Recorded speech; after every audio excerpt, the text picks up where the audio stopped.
Magsimula tayo sa isang pakiramdam na sigurado akong pamilyar sa iyo. Yung pressure, di ba? Yung parang kailangan mong gumalaw ng mas mabilis, maging mas magaling, laging may kailangang patunayan.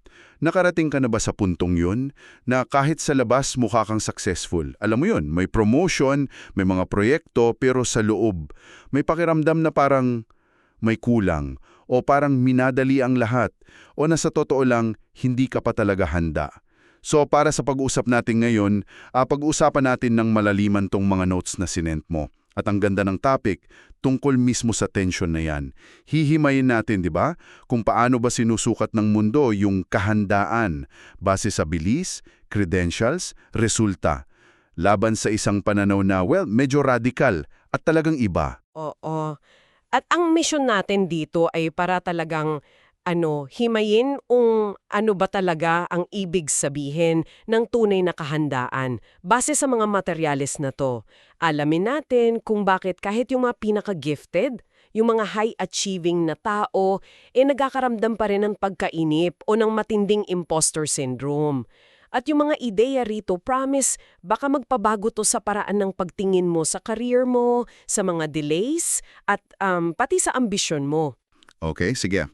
Tara, buksan natin yan.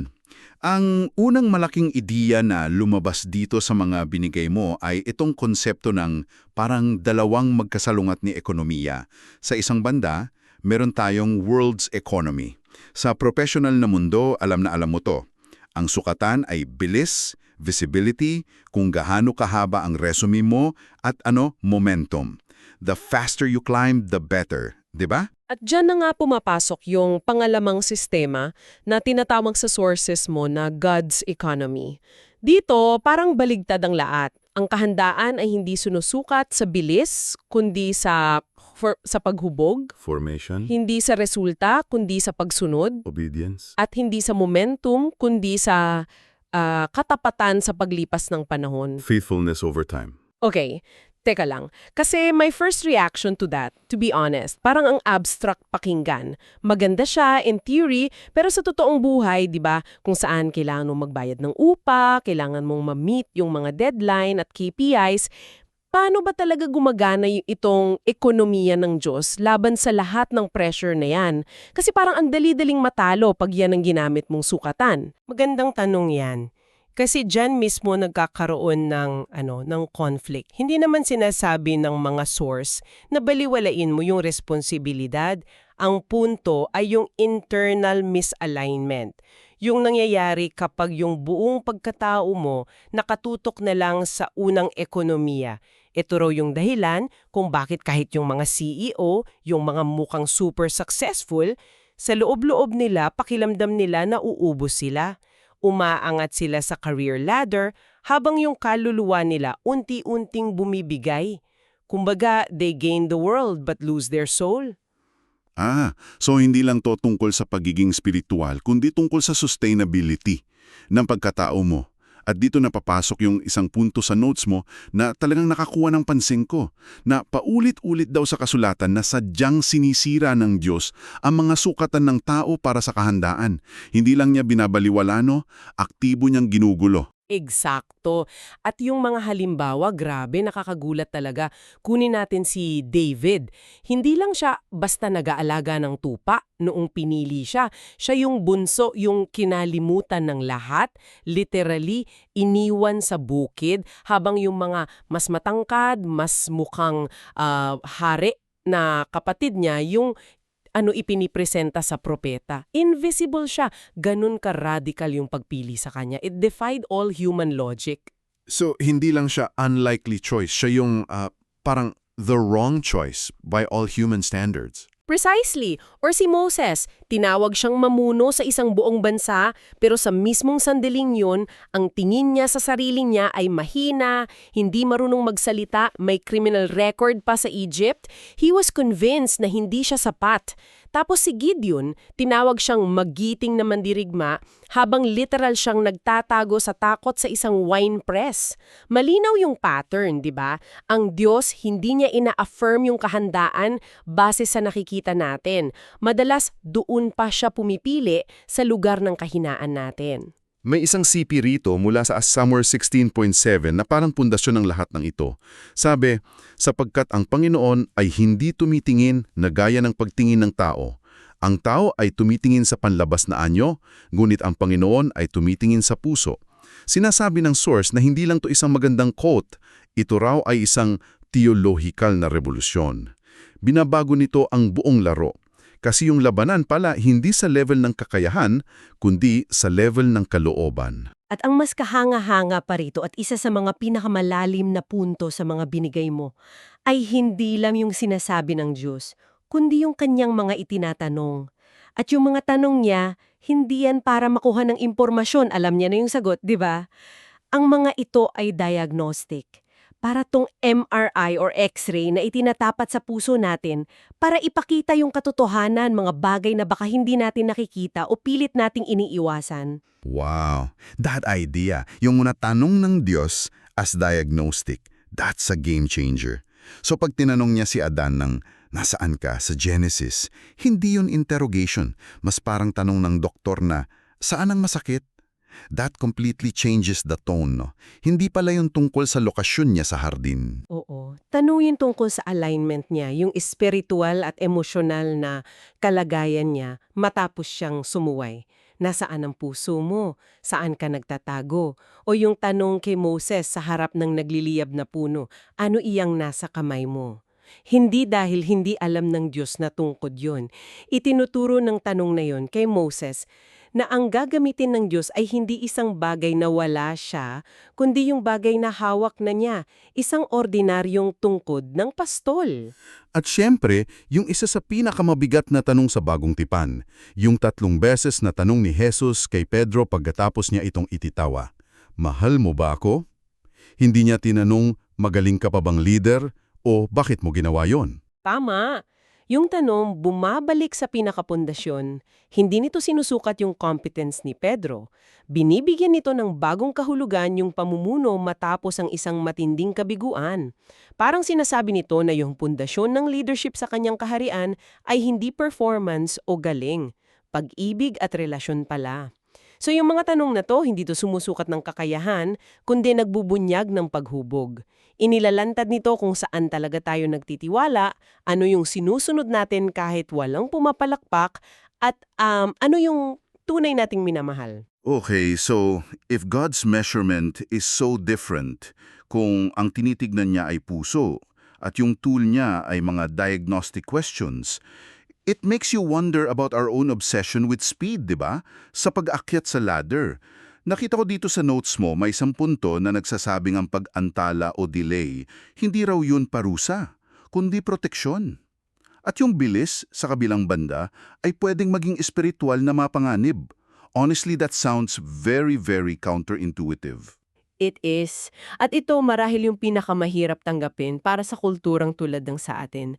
Pero ayon sa mga source, ang panganib ng bilis ay ito, nilalampasan nito ang discernment o yung malalim na pag-unawa. Nagkakaroon ka ng momentum, walang maturity. Nakukuha mo yung posisyon, pero wala ka pang sapat na tibay ng karakter para dalhin yung bigat nito. Kaya maraming leader ang bumabagsak sa tuktok kasi masyadong mabilis yung pag-akyat, kulang yung paghubog sa pundasyon. I have to push back on that a bit, or at least maging skeptic para sa listener natin. Kasi para sa isang taong kalalampas lang sa isang promotion o yung nakakaramdam na napag-iiwanan na siya, yung sabihing protection ang delay ay parang parang coping mechanism lang, hindi isang divine strategy. Paano ba gino-justify ng mga source ang claim na to? Valid yung skepticism mo. Ang justification ay hindi teorya, kundi isang paulit-ulit na pattern sa buong kasulatan. Ang pattern ay, una ang pagtawag o yung calling, pero hindi yan agad sinusundan ng commissioning. Sa pagitan ng dalawang yon, mayroong mahabang panahon ng paghintay, ng pagsubok, ng tila pagtatago. At yung panahong yon, yung delay, yun mismo yung proseso ng paghubog. Hindi yun nasasayang na panahon, yun yung pinakamahalagang bahagi ng training. So the waiting room is the classroom. Exactly. At ang mga halimbawa ay napakalakas, si Moses, di ba? 40 taon sa ilang, hindi siya naghihintay lang. Hinuhubog ng Diyos yung pagpapakumbaba mula sa pagiging bugnutin at mapusok niya nung nasa palasyo pa siya. He needed to unlearn the ways of Egypt para matutunan yung ways of God. Yung 40 years na yun yung MBA niya sa leadership, sa humility at dependence sa Diyos. Paano naman si David? Piniharan na siyang hari bilang teenager, pero hindi siya dumiretso sa trono, di ba? Hindi, naghintay siya ng mahigit 1 dekada. At sa panahong yon, anong ginagawa niya? Tumatakbo para sa buhay niya, nagtatago sa mga kuweba, pinagtataksilan ng sarili niyang hari. Yung mga tao ng kawalang katarungan ang nagturo sa kanya ng pagpipigil.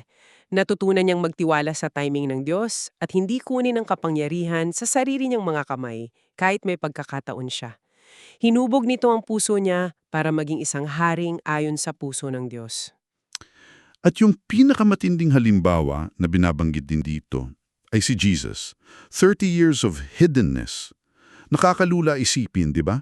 Kung sino man ang may resume para magsimula at age 20, siya na yon. Pero 30 years siyang karpentero. It really forces you to ask what was being built during that time. At malinaw na hindi lang yun mga muebles. Yung 30 taon na iyon ng ordinaryong buhay, ng pagsunod sa mga magulang, ng pagiging bahagi ng isang maliit na community, ipinapakita nito na yung paghubog sa karakter sa gitna ng ordinaryo ay mas mahalaga kaysa sa mabilis na pagpasok sa entablador. Kung ang anak ng Diyos ay dumaan sa ganung kahabang proseso ng paghahanda, sino tayo para isipin na exempted tayo dyan?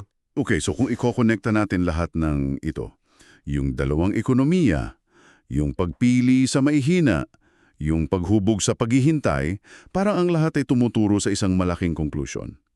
What if yung buong corporate ladder na inaakyat mo ay nakasandal sa maling pader? The sources suggest the real metric isn't how high you climb, kundi kung gaano ka katapat sa bawat hakbang kahit na hindi ka umaangat. Iyan na yung puso ng lahat. Sa huli, yung pinakapangunahing sukatan sa ekonomiya ng Diyos ay hindi yung tagumpay na nakikita ng mundo. Hindi yung dami ng followers, yung laki ng budget o yung bilis ng pag-angat mo. Ang sukatan ay katapatan, faithfulness. Tulad sa parabola ng mga talento na binanggit dito. Interesting, no? Na yung gantimpala ay hindi napunta sa lingkod na may pinakamalaking tubo. Pareho lang yung sinabi sa may 5 at sa may 2 talento. Magaling, mabuti at tapat na lingkod. Yung faithfulness, hindi yung absolute result ang binigyan ng halaga. At mahalagang linawin, gaya ng sabi mo na ang katapatan dito ay hindi pagiging pasibo. Hindi ito yung bahala na o yung tamad na paghihintay. Ito ay aktibong pagsunod sa paglipas ng panahon. Ito yung paggawa mo ng tama sa maliliit na bagay sa mga hindi nakikita, lalo na kapag hindi malinaw yung resulta at walang kasiguraduhan. Ito yung proseso na nagpapalakas at nagpapatibay sa kaluluwa para kayanin nito yung bigat ng mas malaking responsibilidad sa hinaharap nang hindi ito nabibiyak o nasisira. Dito na siguro natin kailangang pag-usapan yung isang sensitibong paksa na binanggit din, ambisyon. Kasi madalas yan ang gasolina natin. Hindi naman ito itinuturing na masama sa mga source pero may malaking pero. Oo, ang ambisyon parang apoy yan. Pwedeng magbigay liwanag at init o pwedeng manunog ng buong bahay. Ang pagkakaiba ay kung ito ba ay nasuri o examined. Kapag hindi nasuri yung ambisyon mo, kapag hindi mo tinatanong ang sarili mo, bakit ko ba ito gustong maabot? Pwede nitong baluktutin ang iyong calling. Ginagawa nitong entablado yung misyon mo para sa personal na pagpapatunay sa sarili sa halip na isang pagsunod sa Diyos. Okay, pero sa practice, paano mo malalaman yung pagkaiba? Paano mo malalaman kung yung drive mo ay galing sa Diyos o sa hindi nasuring ambisyon, lalo na't pareho yung pakiramdam nito sa loob? May mga warning signs bang binabangit ang mga source? Magandang tanong. Ang isang malaking warning sign na binibigay ay pagkainip, impatience, yung pakiramdam na kailangan mo nang makuha yung isang bagay ngayon na. Dito pumapasok yung klasikong halimbawa ni Haring Saul. Siya yung perfect case study ng isang taong kumikilos ng buo sa ilalim ng world's economy na pinag-usapan natin kanina. Yung ekonomiya na based sa visibility at resulta. Eksakto. Naalala mo yung eksena bago ang isang laban? Inutusan siya ni Samuel na maghintay ng 7 araw. Pero sa ika-7 araw, hindi pa dumarating si Samuel at nagsisimula ng mag-alisan at matakot yung mga sundalo ni Saul. So yung metrics niya, yung bilang ng sundalo niya, pababa na. Intay, sinira niya ang utos. Nag-alay siya ng handog na hindi niya dapat gawin. Yung pagnanays niya para sa pag-aproba ng mga tao, tinalo yung pagsunod niya sa dos. Iyan ang hindi nasuring ambisyon na nagiging pagsuway. At yung resulta ng desisyon na yon, hindi biglaan, pero hindi maiiwasan. Isang unti-unting pagguho ng integridad niya bilang leader. Matinding babala na ang pag-angat na minadali at walang katapatan ay palaging humahantong sa pagbagsak. Kaya yung tanong na iniiwan ng mga source para sa'yo ay napakasimple pero nakakatusok. Ang hinahanap mo ba ay ang atas, assignment, o ang pag-approval, approval?